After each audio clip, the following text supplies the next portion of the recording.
ഉണ്ടോ ആ താഴത്തെ കാഴ്ച കാണിക്കാൻ വേണ്ടിയിട്ടാണ് കേട്ടോ ഞാൻ ഈ വീഡിയോ എടുത്തത്.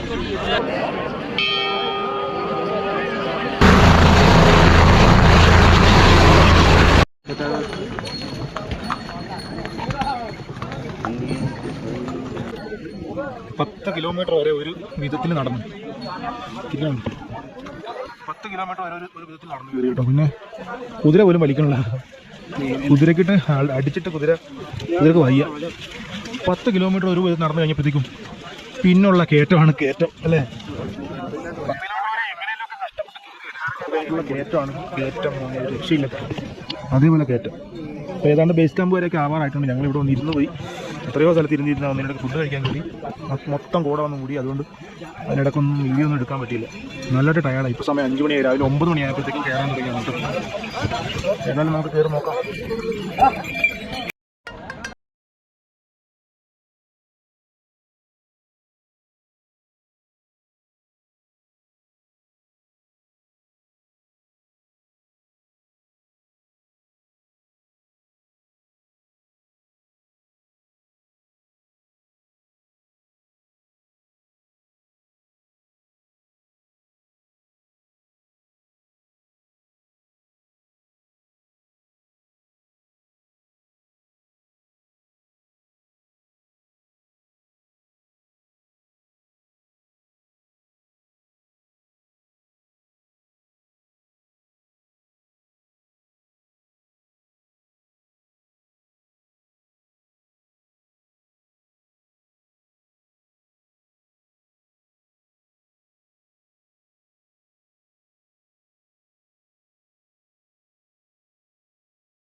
അപ്പോൾ ഞങ്ങളിതേ ഒരു 7:30 ആയപ്പോഴത്തേക്കും നമ്മളിവിടെ റീച്ചായിട്ടോ. 7:30 ആയപ്പോഴത്തേക്കും നല്ല മഴയായിരുന്നു. അതുപോലെ തന്നെ ഭയങ്കര കോടമഞ്ഞും പിന്നെ ഭയങ്കര തണുപ്പും കൂടെ ആയിരുന്നു കേട്ടോ.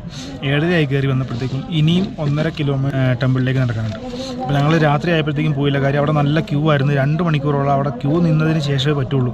അപ്പോൾ അതെന്തായാലും നടക്കില്ല. കാര്യം എന്താണെന്ന് വെച്ച് കഴിഞ്ഞാൽ 9 മണിയാകുമ്പോഴത്തേക്കും ടെമ്പിൾ ക്ലോസ് ചെയ്യും. നമ്മൾ രാവിലെ കയറാനുള്ള പരിപാടിയാണ്. അപ്പം ഇവിടെ ഫുള്ള് ടെൻറ്റാണ് കേട്ടോ. അപ്പോൾ മൊത്തം ടെൻറ്റാണ്. അപ്പോൾ ഞങ്ങളിവിടെ ടെൻറ്റ് അടിച്ചു. അപ്പോൾ മഴയൊക്കെ ആയതുകൊണ്ട് നമുക്ക് അന്നേരം വീഡിയോസൊന്നും എടുക്കാൻ പറ്റില്ല. വന്ന വഴി തന്നെ ഞങ്ങൾ നേരെ ഫുഡൊക്കെ കഴിച്ചിട്ട് ഞങ്ങൾ ടെൻറ്റും കാര്യങ്ങളൊക്കെ കഴിച്ചു. ഇവിടെ പതുക്കെ നൈസായിട്ട് കൈയെല്ലാം മരച്ചിരിക്കുന്നു. അപ്പോൾ ഇതുകൊണ്ട് ഈ സ്റ്റൗവൊക്കെ ഒന്ന് ഓണാക്കിയൊക്കെ വെച്ചിട്ട് ഞങ്ങൾ കൈയൊക്കെ ഒന്ന് വാമാക്കിക്കൊണ്ടിരിക്കുകയാണ്. കൈയും കാലുമൊക്കെ ഒന്ന് നല്ലതായിട്ട് ഐസ് പോലെ ഇരിക്കുമായിരുന്നു. അപ്പോൾ അതൊക്കെ ഒന്ന് റെഡിയാക്കി വെച്ചുകൊണ്ടിരിക്കുകയാണ്.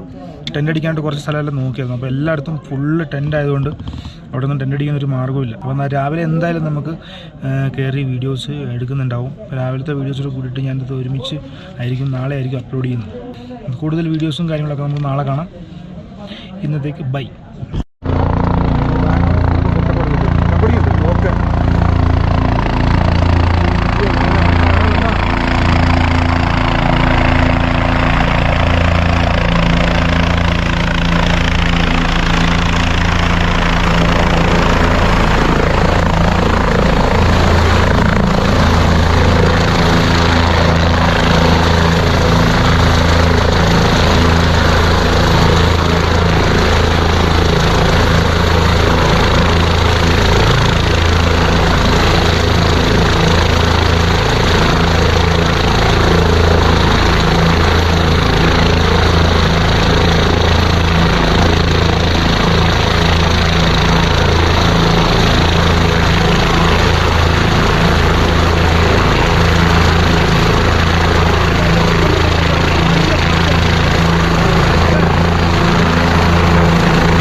ഇപ്പോൾ കണ്ട കാഴ്ച എങ്ങനെയുണ്ട്? നമ്മളിത് കേദാർനാഥ് ബേസ് ക്യാമ്പ് കഴിഞ്ഞു. നമ്മൾ രണ്ടാമത്തെ ദിവസം കേട്ടോ. കാര്യം ഒന്ന് ആലോചിച്ച് നോക്കി. നമ്മൾ എല്ലാവരും ഒരു ദിവസം കൊണ്ടാണ് കയറുന്നത്, നമ്മൾ 2 ദിവസം എടുത്തു കിട്ടും. ഇപ്പോൾ നമ്മൾ കേദാർനാഥ് ബേസ് ക്യാമ്പിൻ്റെ അവിടെ ഇന്നലെ രാത്രി ഒന്ന് സ്റ്റേ അടിച്ചു. കാര്യം ഒട്ടും കാല് പൊങ്ങാത്ത അവസ്ഥയിലായി. വെയിറ്റ് ഉള്ളതുകൊണ്ട് ഇതിൽ വെയിറ്റ് ഉള്ളതുകൊണ്ട് ഒട്ടും കാല് പൊങ്ങാത്ത ഒരവസ്ഥയായി. അതുകൊണ്ട് തന്നെ പിന്നെ 9 മണിയാകുമ്പോൾ നട അടയ്ക്കുന്നത് കൊണ്ട് തന്നെ രാത്രി കയറിയില്ല. അത്ര നല്ല ക്യൂ ഉള്ളതുകൊണ്ട് കയറിയില്ല. അപ്പോൾ ഞങ്ങളതേ ഹെലിപ്പാഡിൻ്റെ അവിടെ നിൽക്കുകയാണ്. ഇവിടെ നോക്കിക്കഴിഞ്ഞാൽ നമ്മുടെ കേദാർനാഥ് ക്ഷേത്രത്തിൻ്റെ ആ ഒരു മുകളിലത്തെ ആ ഒരു സ്തൂപം കാണാൻ പറ്റും. ഇവിടെ നോക്കി എത്രത്തോളം കാണാൻ പറ്റുമെന്ന് അറിയാൻ പാടില്ല. ഏതായാലും ഇനിയും ഉണ്ട് 1 കിലോമീറ്റർ. ഞങ്ങൾ നടക്കുവാണ്. ഹെലിപ്പാഡിൻ്റെ അവിടെ 1 കിലോമീറ്റർ വീണ്ടും ഉണ്ട്. ഹെലികോപ്റ്റർ വെയിറ്റ് ചെയ്തിരിക്കുന്ന ആളുകളാണ് ഉണ്ട്. ഇപ്പോൾ വന്നിട്ട് പോയത്. ഇവിടെ ഇഷ്ടംപോലെ ഹെലികോപ്റ്റർ ഉണ്ട് കേട്ടോ. വെയിറ്റ് ചെയ്തിരിക്കുന്ന ആൾക്കാരാണ്. നമ്മളിതേ കയറാനായിട്ട് പോകണം. 1 മണിക്കൂറിനുള്ളിൽ നമുക്ക് അല്ല 1 കിലോമീറ്ററിനുള്ളിൽ നമുക്ക് ക്ഷേത്രത്തിലേക്ക് എത്താൻ പറ്റും. പിന്നെ അതിനുശേഷം നമുക്ക് ക്യൂ ഉണ്ടാവും. 2 മണിക്കൂറായിരിക്കും ചിലപ്പോൾ ക്യൂ. അപ്പോൾ നമ്മളേതായാലും കയറാൻ പോവുകയാണ് കേട്ടോ. നമ്മൾ ഭയങ്കര എക്സൈറ്റഡ് ആയിട്ടാണ് കയറാൻ പോകുന്നത്. കാര്യം എത്രയോ നാളത്തെ ആഗ്രഹമാണെന്നറിയാം ഇപ്പോൾ ഇങ്ങനെ സാധിച്ചിരിക്കുന്നത്. ഇതൊന്ന് കാണുക എന്ന് പറയുന്നത് തന്നെ ഏറ്റവും വലിയ ക്ലൈമറ്റ് എന്ന് പറഞ്ഞാൽ ഒരു രക്ഷയില്ലാത്ത ക്ലൈമറ്റ്. തണുപ്പെന്ന് പറഞ്ഞാൽ ഭയങ്കര തണുപ്പാണ്. കൈയൊക്കെ വല്ലാണ്ട് മരച്ച് സീനായിട്ടിരിക്കുകയാണ്. കാര്യം ഇന്നലെ രാത്രി ഭയങ്കര മഞ്ഞായിരുന്നു. അതൊക്കെ അങ്ങ് നോക്കി ഹിമാലയ കാണാം. ഹിമാലയ മലനിരകളാണ് കേട്ടോ കാണുന്നത്. ഹിമാലയ മലനിരകളുടെ താഴെയാണ് കേദാർനാഥ് ക്ഷേത്രം ഉള്ളത്. ഇതെന്ന് പറഞ്ഞു കഴിഞ്ഞാൽ ഒരു വലിയ ഹെവി ടാസ്ക് തന്നെയാണ്. ഞങ്ങളൊന്ന് ആലോചിക്കും. ഇന്നലെ കയറി 9 മണി രാവിലെ കയറിയിട്ട് നമ്മളിവിടെ എത്തിയപ്പോൾ രാത്രി 8:30. അത്രയും വലിയ ടാസ്ക് ആയിരുന്നു. അവസാനമായപ്പോൾ ഒട്ടും പറ്റാത്ത അവസ്ഥയിലായി. ഉറക്കവും നടന്നില്ല. അതേപോലെ തണുപ്പും ഒരു വിധത്തിലൊക്കെ അഡ്ജസ്റ്റ് ചെയ്തു കേട്ടോ. രാവിലെ ഞങ്ങൾ വീണ്ടും എല്ലാം റെഡിയാക്കിയിട്ട് ഇറങ്ങി. അപ്പോൾ കേദാർനാഥ് ക്ഷേത്രത്തിൽ വരണമെന്ന് ആഗ്രഹമുള്ള ആൾക്കാരാണെന്നുണ്ടെങ്കിൽ കംപ്ലീറ്റ് ഡീറ്റെയിൽസ് അടങ്ങുന്ന എങ്ങനെയാണ് റൂട്ടും കാര്യങ്ങളൊക്കെ അടങ്ങുന്നൊരു വീഡിയോ ഞാൻ എന്തായാലും ചെയ്യാം. അത് നമ്മൾ ട്രാവലിനിടയ്ക്ക് വീഡിയോസ് കുറേ മിസ്സായി. അപ്പോൾ അത് നമുക്ക് കണ്ടിന്യൂസ് ആയിട്ട് നമുക്കൊരു ഫുൾ വീഡിയോ ചെയ്യാം. ഞങ്ങൾ ഏതായാലും എന്ത് ചെയ്തുണ്ട്, ഈ വടിക്ക് 40 രൂപ കൊടുത്തിട്ടാണ് കാരണം. പക്ഷേ ഈ വടിക്ക് 40,000 രൂപയുടെ വിലയുണ്ട്. കാര്യം ഈ ഒരു സാധനം ഇല്ലെന്നുണ്ടെങ്കിൽ ഇവിടെ കയറി വരിക എന്ന് പറഞ്ഞിട്ടുണ്ടല്ലോ, അത്രയും വലിയ ഹെവി ടാസ്ക്കാണ്. അതുകൊണ്ടോ മടുത്ത് ഞങ്ങൾ ബാഗൊക്കെ അവിടെ ഷോപ്പിൽ കൊടുത്തിട്ടാണ് കയറി വന്നത്. ബേസ് ക്യാമ്പ് കഴിഞ്ഞാൽ പിന്നെ ഇങ്ങോട്ട് ഫുള്ള് മൊത്തം ഇതുണ്ടോ, കംപ്ലീറ്റ് നമ്മുടെ ടെൻറ്റാണ് കേട്ടോ. ഫുള്ള് ഇവിടെ താമസിക്കാനുള്ള ടെൻറ്റ് സൗകര്യങ്ങളുണ്ട്. 10-200 രൂപ കൊടുത്തു കഴിഞ്ഞാൽ ഒരു ദിവസം രാത്രി ഉറങ്ങാം. ബാത്റൂമൊക്കെ അത്യാവശ്യം ശോകാവസ്ഥയൊക്കെ തന്നെയാണ്, എന്നാലും അത്യാവശ്യമൊക്കെ ഉപയോഗിക്കാം. ഏറ്റവും സർവീസ് ഉണ്ട്. നമ്മൾ നടന്നു തന്നെയാണ് പോകുന്നത്. വലിയ ഹെവി ടാസ്ക്കാണ്. നടന്നു കയറാൻ ബുദ്ധിമുട്ടുള്ളവർക്ക് ഈസിയായിട്ട് കുതിരയിൽ കയറാം. ഈ പൈസ ആവുന്നുള്ളൂ. ഒരുപാട് പേര് വരുന്നുണ്ട്. തിരക്ക് നമുക്ക് കണ്ടാൽ മനസ്സിലാവും. ഇപ്പോൾ സമയം രാവിലെ ഒരു 6-6:30 കഴിയും. ഞങ്ങളിതിലെന്ത് കയറാനായിട്ട് പോവാണ്, നടന്നു പോവാണ്. നമുക്ക് അങ്ങനെ ക്ഷേത്രത്തിൻ്റെ ആ ഒരു ഇത് കാണാം. അവിടെ ചെല്ലട്ടെ. അപ്പോൾ അതുപോലെ തന്നെ ആദിശങ്കറിനെ കുറിച്ച് അറിഞ്ഞപ്പോഴൊക്കെയാണ് നമുക്ക് ഇത്രയും വലിയ ഇൻട്രസ്റ്റ് ആയത്. അപ്പോൾ ഇതൊന്ന് കാണണമെന്നുള്ളൊരാഗ്രഹം, ഇതൊന്നും തോന്നുന്നുള്ളൊരാഗ്രഹമുണ്ട്. ഒന്ന് കണ്ടാൽ മാത്രം അത്രയും വലിയ ഭാഗ്യമാണെന്നാണ് പറയുന്നത്. എനിക്ക് ഹിമാലയത്തിൻ്റെ താഴെ എഴുതണം. ഹിമാലയത്തിലാണ് നമ്മൾ ഇരിക്കുന്നത്. ആ കാണുന്നതാണ് ഹിമാലയ മലനിരകൾ കേട്ടോ. അവിടെ ഫുള്ള് സ്നോ മൂടി ഇടണോണ്ട് കാണാൻ പറ്റത്തില്ല. ആ മല ഫുള്ള് സ്നോയാണ്. നമ്മൾ വന്നപ്പോഴത്തേക്കും ക്ലൈമറ്റ് ഇത്രയും തണുപ്പില്ലായിരുന്നു. ഇപ്പോൾ ചെറിയ റെയിനുണ്ട്. ഇവിടെ തന്നെ വരുന്ന വഴി എന്ന് പറഞ്ഞാൽ ഭയങ്കര ഹെവി ടാസ്ക്കാണ്. കാര്യം എന്താണെന്ന് വെച്ച് കഴിഞ്ഞാൽ ഫുള്ള് ലാൻഡ് സ്ലൈഡിങ് ആണ്. അതുകൊണ്ടോ നമ്മൾ ഈ കാണുന്ന പോലെ നമ്മൾ ചെറിയ ലാൻഡ് സ്ലൈഡിങ് ഒന്നുമല്ല. വന്നിരിക്കുന്ന പാറക്കെട്ടുകളൊക്കെ കണ്ടു കഴിഞ്ഞാണല്ലോ നമ്മുടെ ഒരു എറണാകുളത്തിലുള്ള ഒരു ബിൽഡിങ്ങിൻ്റെ അത്രത്തോളം വലിപ്പം വരുന്ന ഒരു പാറക്കെട്ടാണ്.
അങ്ങനെ നമ്മളിത് കേദാർനാഥ് ടെമ്പിളിൻ്റെ ഫ്രണ്ടിൽ നമ്മൾ അകത്ത് കയറി ദർശനമൊക്കെ കഴിഞ്ഞ് പുറത്തിറങ്ങി നല്ല അടിപൊളിയായിട്ട് തൊഴാൻ പറ്റും. നല്ല തിരക്കുണ്ട്, എന്നാലും നല്ല അടിപൊളിയായിട്ട് തൊഴാൻ പറ്റും കേട്ടോ.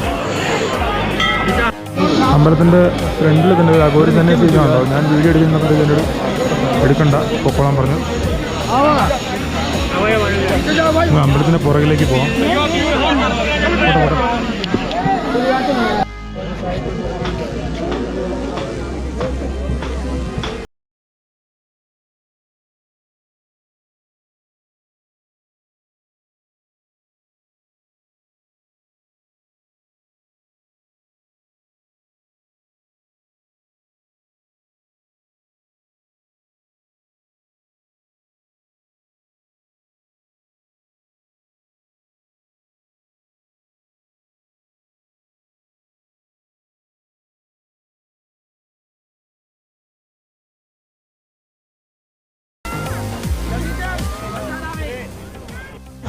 ക്ഷേത്രത്തിൻ്റെ പുറകിലെല്ലാം എന്ത് ഉണ്ടാവും, ഫുള്ള് ടെൻറ്റുകാരാണ് കേട്ടോ. ടെൻ്റ് അടിച്ചിട്ടുണ്ട്.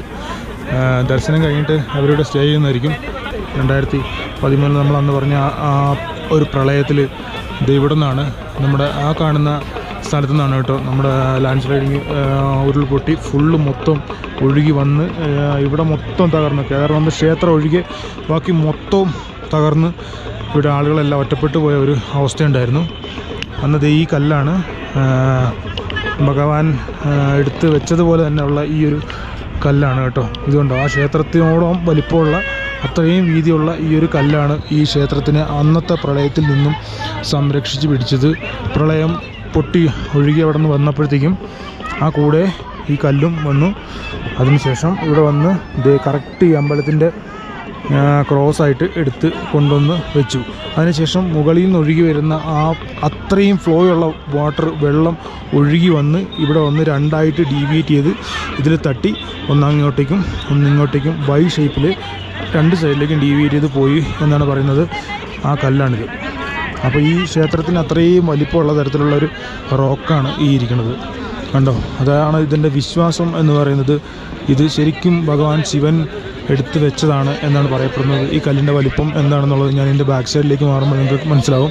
ആ ക്ഷേത്രത്തിൻ്റെ ശ്രീകോവിലിന് യാതൊരുവിധ ഇളക്കവും സംഭവിക്കാത്ത തരത്തിലാണ്. മുകളിൽ കയറി കാണിച്ചുതരാം. ക്ഷേത്രത്തിൻ്റെ ശ്രീകോവിലിന് ഒരു പ്രശ്നവും ഉണ്ടാകാത്ത രീതിയിലാണ് കേട്ടോ ആ കല്ലിൻ്റെ വലിപ്പം. കണ്ടോ, ഇത്രയും വലിയ പ്രളയത്തിൽ നിന്ന് ഈ പ്രളയത്തിൻ്റെ ഈ ക്ഷേത്രത്തിന് മുമ്പിലേക്കുള്ള കംപ്ലീറ്റ് പടികളും കാര്യങ്ങളും കംപ്ലീറ്റ് മൊത്തം പോയിട്ടുണ്ടായിരുന്നു. അപ്പോൾ ക്ഷേത്രത്തിന് ശ്രീകോവിലിന് മാത്രം ഒന്നും പറ്റാതിരിക്കുന്നതിന് വേണ്ടിയിട്ടാണ് ആ കല്ല് അങ്ങനെ തടഞ്ഞു പിടിച്ചതും. അങ്ങനെ പിന്നീട് ഇതെല്ലാം വീണ്ടും ഒരുക്കുകയാണ് കേട്ടോ. ഈ ടൈലും കല്ലും കാര്യങ്ങളും എല്ലാം താഴേക്കുള്ള സ്റ്റെപ്സും കാര്യങ്ങളും തിരിച്ചു പോകുമ്പോഴത്തേക്കും ക്യൂ ഞാൻ കാണിച്ചു തരാം. നല്ല തിരക്കുണ്ട്. അപ്പം അതും കാര്യങ്ങളും എല്ലാം പിന്നീട് റെഡിയാക്കിയാണ്. 2015 ശേഷം റെഡിയാക്കിയാണ്. ഇതാണ് ആ ഒരു ഗോഡ്സ് റോക്ക് എന്ന് പറയുന്നത്. മുകളിൽ നമ്മുടെ ഹിമാലയം ഫുള്ളും കോടമഞ്ഞിൽ മിസ്റ്റിൽ മൂടി കിടക്കുമായിരുന്നു. ഇപ്പോൾ അത് കോട കയറി ഫുള്ള് കാണാൻ പറ്റില്ല കേട്ടോ. ഫുള്ള് കംപ്ലീറ്റ് മിസ്റ്റായിരുന്നു, സ്നോ ആയിരുന്നു. അങ്ങോട്ടൊക്കെ ആൾക്കാർ കയറി പോകുന്നുണ്ട്. നമ്മളിപ്പോൾ ക്ഷേത്രത്തിൻ്റെ പിൻഭാഗത്താണ്, പുറകിലാണ് നിൽക്കുന്നത്. നമ്മൾ പറഞ്ഞ കല്ലിൻ്റെ സൈഡിലായിട്ടാണ് നമ്മളിപ്പോൾ നിൽക്കുന്നത്. ഇവിടെ എല്ലാം ഒരുപാട് സ്വാമിമാരും അയാളുടെ അനുഗ്രഹം വാങ്ങിക്കാൻ വന്ന ആൾക്കാരും ടെമ്പിൾ ദർശനം തന്നതൊക്കെ ഉണ്ട്. പിന്നെ ഈ ആഗ്രഹ സബലീകരണത്തിനൊക്കെ ആയിട്ട് കുറേ കല്ലുകളടുക്കി നമ്മളെ ക്ഷേത്രങ്ങളൊക്കെ മിക്കപ്പോഴും കാണാറുള്ളതാണ്. ഇതെല്ലാം ഇങ്ങനെ ഉണ്ടാക്കി വെച്ചിട്ടുണ്ട് കേട്ടോ. ഹിമാലയത്തിൻ്റെ താഴ്വരയിലാണ് ഈ ഒരു ക്ഷേത്രം ഉള്ളത്. പഞ്ചപാണ്ഡവന്മാരാണ് ഈ ഒരു ക്ഷേത്രം പണിതു എന്ന് പറയുന്നത്. ഇത് കല്ല് പെറുക്കണുണ്ടോ? ഇവിടെ അങ്ങനെയാണ് കേട്ടോ. കേദാർനാഥ് ക്ഷേത്രത്തിൽ വരുവാണെന്ന് പറഞ്ഞു കഴിഞ്ഞാൽ തന്നെ അപ്പം തന്നെ ആൾക്കാർ വിളിച്ച് പറയും അവിടെ നിന്ന് ഒരു 2 കല്ലെടുത്തുകൊണ്ട് പോരുക പറയും. അതൊരു വലിയ വിശ്വാസത്തിൻ്റെ ഭാഗമാണ് കേട്ടോ. അപ്പോൾ അങ്ങനെ കുറേ ഓർഡർ വന്നിട്ടുണ്ട്. അതിൻ്റെ ഭാഗമായിട്ട് അബി കല്ല് പെറുക്കാൻ പോയാണ്. ഫുള്ള് അടുക്കി വെച്ചിരിക്കുകയാണ്. നമുക്കും കുറച്ച് 2-3 പെറുക്കിയെടുക്കാം. ആരെങ്കിലും ചോദിച്ചാൽ കൊടുക്കാമല്ലോ. എടുത്തു കേട്ടോ, ഇച്ചിരി വെയിറ്റ് ഉണ്ട്. 12 ജ്യോതിർലിംഗങ്ങളിലെ ഏറ്റവും ശക്തിയേറിയ ഒരു ജ്യോതിർലിംഗ പ്രതിഷ്ഠ എന്ന് പറയുന്നത് ഇവിടെയുള്ളതാണ് കേട്ടോ. അത്രയും ശക്തിയുള്ള, അത്രയും പ്രധാനപ്പെട്ടതാണെന്നാണ് പറയുന്നത്. കാര്യം ശിവൻ അത്രയും ഡയറക്റ്റ് നേരിട്ടുള്ള അനുഭവമുള്ള ഒരു സ്ഥലമാണ് കേദാർനാഥും ബദ്രീനാഥും ഒക്കെ അതുപോലെ ഏറ്റവും പ്രധാനപ്പെട്ടാണ്. ബദ്രീനാഥ് മഹാവിഷ്ണു ക്ഷേത്രമാണ്. ബദ്രീനാഥും നമ്മുടെ ഹിമാലയത്തിൻ്റെ താഴ്വരയിൽ തന്നെയാണ്. ചാർധാം യാത്രകളിൽ ഏറ്റവും പ്രധാനപ്പെട്ടതിൽ ഒന്നാണ് കേദാർനാഥ് എന്ന് പറയുന്നത്. തൊഴുത് മടങ്ങുക എന്ന് പറയുന്നത് ഏറ്റവും വലിയൊരു ടാസ്ക് തന്നെയാണ്. അതൊരു സംഭവം തന്നെയാണ്. അതിനൊരു ഭാഗ്യം കൂടെ വേണം എന്നുള്ളതാണ്. നമുക്ക് ഏതായാലും ആ ഭാഗ്യം ഉണ്ടായി. അതൊരു വലിയ പുണ്യമായിട്ട് ഞാൻ കണക്കാക്കുന്നു. കാര്യം അത്രയും ഭാഗ്യം ഉണ്ടെങ്കിൽ മാത്രമേ ഇവിടെ വരാൻ പറ്റുള്ളൂ എന്നാണ് പറയുന്നത്. നമുക്ക് തോന്നുമ്പോൾ നമുക്ക് ഓടി ഇങ്ങോട്ട് വന്ന് കയറി കാണാൻ പറ്റുന്ന തരത്തിലുള്ളൊരു ക്ഷേത്രമല്ല. അപ്പോൾ ഇവിടെ വരാനൊക്കെ ഉദ്ദേശിക്കുന്നൊക്കെ ആഗ്രഹമൊക്കെ മനസ്സിലുണ്ടെന്നുണ്ടെങ്കിൽ വഴിപാടുകളും കാര്യങ്ങളൊക്കെ നേർന്നിട്ട് നിങ്ങൾ നേരെ ഇങ്ങ് പോകുന്നുള്ളൂ കേട്ടോ. പ്രശ്നങ്ങളും കാര്യങ്ങളൊക്കെ ഉണ്ടാവും. അതൊക്കെ മാറ്റി വെച്ചിട്ട് ഇവിടെ എത്താൻ നോക്കുക. കാര്യം ഇവിടെ വന്ന ദർശനം പോലും അത്രത്തോളം പുണ്യമാണെന്നാണ് പറയപ്പെടുന്നത്. ഞാനും 2 കല്ലെടുത്തിട്ടുണ്ട് കേട്ടോ. നമുക്ക് വീട്ടിൽ കൊണ്ടുപോകാം. ആൾക്കാരെല്ലാം ചെറിയ കല്ലാട്ടോ അവിടെ കൊണ്ടുപോകുന്നത്. നമ്മൾ 2 ചെറിയ കല്ലെടുത്തിട്ടുണ്ട്. 6 മാസം മാത്രമേ ഇവിടെ ദർശനമുള്ളൂ കേട്ടോ. 6 മാസം ദേവന്മാരും 6 മാസം മനുഷ്യരും പൂജിക്കുന്ന ക്ഷേത്രമാണെന്നാണ് കേദാർനാഥിനെ പറയുന്നത്. ദേവന്മാരാണ്, അതായത് മഞ്ഞ് മൂടിക്കഴിഞ്ഞാൽ ഇപ്പോൾ നവംബറിൽ ക്ലോസ് ചെയ്യുന്നുണ്ട്. നവംബറിൽ ക്ലോസ് ചെയ്യുക, പിന്നെ 6 മാസം കഴിഞ്ഞതിന് ശേഷമേ തുറക്കുള്ളൂ. അതിനുശേഷം വിഗ്രഹം ഇവിടുന്ന് വേറെ ഒരു സ്ഥലത്തേക്ക് കൊണ്ടുപോയിട്ട് അവിടെ പൂജ നടത്തുന്നു എന്നാണ് പറയപ്പെടുന്നത്. ഇത് മുഴുവൻ ഫുള്ള് സ്നോയിൽ മൂടിപ്പോകുന്നതാണ്. മൊത്തം ഐസിൽ മൂടിപ്പോകുന്നുണ്ട്. ഇവിടെ എല്ലാം ഫുൾ ഐസ് വീണ് സ്നോ വീണ് മൂടിപ്പോകുന്നു. ക്ഷേത്രത്തിലോട്ടൊന്നും വരാൻ പറ്റത്തില്ല. അത്രത്തോളം ഡിഫിക്കൽട്ടാണ്. അപ്പോൾ 6 മാസത്തേക്ക് പിന്നെ അത് മൂടിയിടണം. അപ്പോൾ ആ സമയത്ത് ഇത് ദേവന്മാരാണ് ഇവിടെ പൂജിക്കുന്നത് എന്നാണ് പറയപ്പെടുന്നത്. അത്രയും പ്രഷ്യസ് ആയിട്ടുള്ള ഒരു ക്ഷേത്രമാണ് കേട്ടോ കേദാർ.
അല്ലേ ഒരു ട്രാക്ടർ കണ്ടോ ഇത്രയും കയറ്റം കയറി വരണമുണ്ടോ.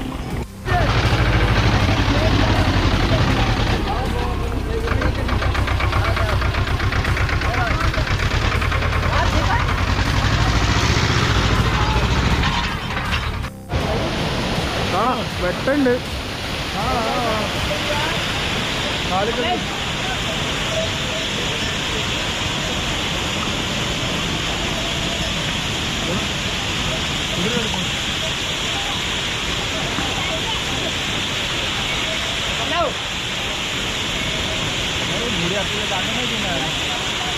घोड़ा अपने को जगह नहीं देगा. चलो चलो एक साइड से घोड़ा लगा करे.